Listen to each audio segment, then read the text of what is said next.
Është neutraliteti të shpallur të Serbisë. Ndërmarrjet ushtarake serbe furnizoi me municione forcat e armatosura të Ukrainës, njoftoi zyra e shtypit e shërbimit të jashtëm të inteligjencës ruse.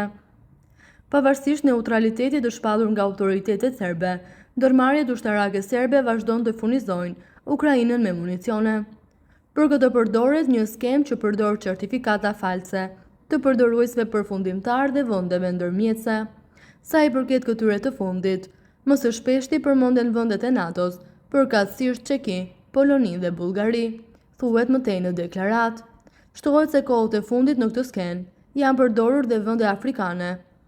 Kontributi punojësve të industrisë mbrojtëse serbe në luftën që nisi në perëndim dhe për të cilën Europa dëshiron që të përfundojë me dështimin strategjik të Rusisë, matet në qindra mijëra granata, si dhe miliona fishek.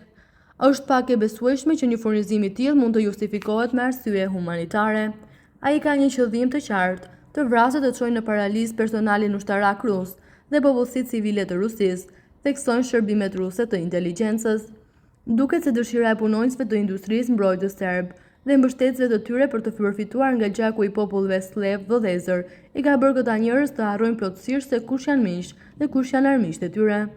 Rusia ka dhënë ndihmë serbëve shumë herë në momentet më të vështira të historisë së tyre, nënvizohet në deklaratë.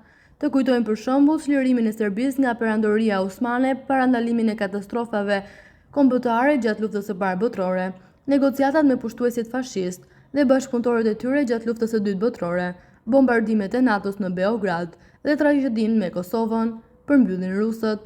Serbia eksportoi 800 milion euro municion në Ukrainë përmjet vendeve të treta, që kur Rusia nisi pushtimin e saj në shkallë të plotë në vitin 2022.